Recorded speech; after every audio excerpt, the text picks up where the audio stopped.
The bass thudded to the floor like a second heartbeat, and the tang of lime still lingered on my tongue when Sarah's laugh cut through the room. One moment, it floated above the chatter, bright and effortless, the way it had in those early days. The next, it vanished, swallowed by something colder. I'd only stepped 6 feet away to grab her a fresh drink. 6 feet. When I turned back, her smile was gone. In its place was a stillness that pinned me harder than any scream ever could. I recognized that look. I'd seen it the night I forgot our anniversary, the night her mother died, the night I came home with divorce papers I never filed. But this was different. This was fear wearing the mask of composure. "Mark," she called, her voice pitched too high. "You okay?" I wasn't. My fingers tightened around the cold glass. "Thought you wanted another mojito." She took it without meeting my gaze. "Thanks." The party swirled around us. Colleagues in half-buttoned shirts, wives in sequins, someone's cousin doing a sloppy Macarena by the fireplace. But the room narrowed to just her face, the way her thumb fussed with the stem of her glass, the subtle lean of her body, barely away from the man at the kitchen island. I knew him, Ethan Caldwell, new senior VP, golden boy who'd stolen my parking spot twice and still grinned like we were pals. He lifted his beer lazily.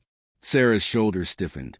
I should have gone to her, slid an arm around her waist, claimed her space like any secure husband would. Instead, I stood frozen, mojito sweating in my grip, cataloging the fractures in the life we'd built. 8 years of marriage, 2 miscarriages, 1 promotion I passed up to stay near her father's hospital, a mortgage on a creaky stairhouse, a lemon tree that refused to bear fruit, and sticky notes still clinging to the bathroom mirror, hers in purple, mine in black. "Love you more than coffee. Love you more than sleep." Corny, but ours. So why was her pulse fluttering like a trapped moth at the base of her throat? I forced myself forward. "Ethan," I said, voice steady only because I'd rehearsed in my mind. "Didn't know you and Sarah were friendly."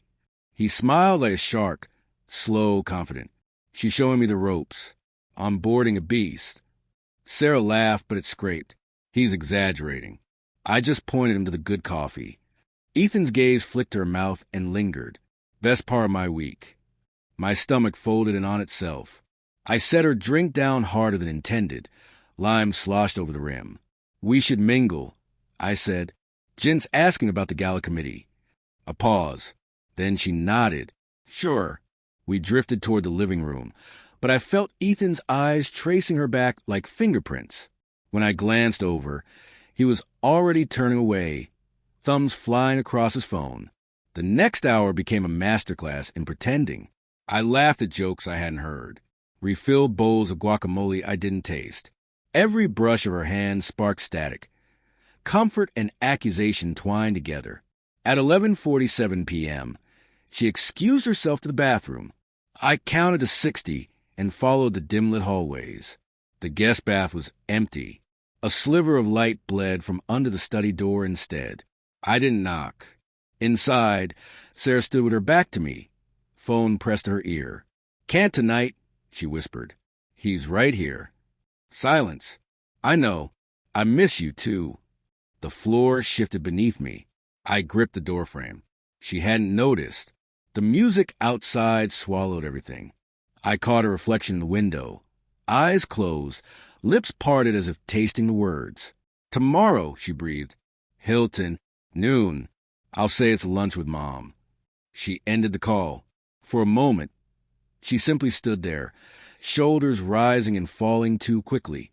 Then she slipped the phone into her clutch, smoothed her dress, and turned. Her scream was small, almost swallowed.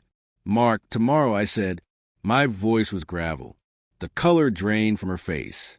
"It's not, don't."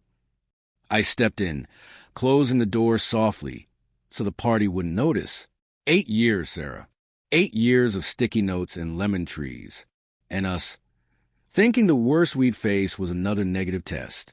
Her eyes glistened. I didn't mean for it to happen, but it did. The words tasted metallic. "How long?" I asked. She stared at the floor. "For months." "For months." while I'd been color-coding spreadsheets and surprising her with weekend hikes. She'd been carving out pieces of us for Ethan Caldwell. I wanted to rage, to shatter frames on the wall, demand to know if his sheets smelled better than ours. Instead, I asked the question that cut the deepest. Do you love him? Her mouth opened, then closed. Silence answered. Something inside me fractured slowly, inevitably, like ice splitting on a pond. Flashes of her dance in my mind, our kitchen vinyl nights, the way she cried at dog food commercials, the scar on her knee from drunken rollerblading. All of it real, all of it slipping away. I'm sorry, she whispered. Sorry doesn't stitch the hole. I rubbed my face. I need air. I left her there, clutch held like armor. The party hit me like a wall. Someone offered a shot. I took it. Then another. When I looked for Sarah, she was gone. Ethan found me on the back porch 20 minutes later. November air bit through my shirt, and I welcomed it. Rough night? He asked, leaning on the railing. I studied him. Expensive watch, practice smirk. You always prey on married women, or is Sarah special? His smile faltered. Look, man, don't. I stepped closer. You don't get to man me. Stay the hell away from my wife. He raised both hands. She said you two were done. The lie hit like a slap.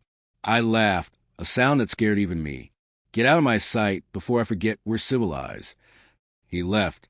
I stayed on the porch until the party thinned, until the last Uber pulled away. Inside, Sarah sat on the bottom stair, shoes dangling from 2 fingers. I'll sleep at Jen's, she said. I nodded, voice gone. She hesitated. I never wanted to hurt you. You planned a hotel rendezvous, I said. Hurting me was on the itinerary. Her sob was small, almost polite. Then she walked out, heels clicking like punctuation over everything we'd been. I locked up after the last straggler left, standing in sudden silence. The lemon tree loomed to the window, bare and defiant. I pressed my forehead to the cool glass and let the tears come. Hot, messy, furious. Betrayal isn't loud. It's the echo after a laugh dies.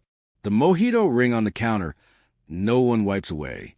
Knowing tomorrow at noon, a hotel key card will slide into a lock I helped pay for. I didn't sleep. At 3:12 a.m., I opened Sarah's laptop, left charging on the kitchen island. Browser history wiped, but recently deleted wasn't. Emails, photos, a calendar invite.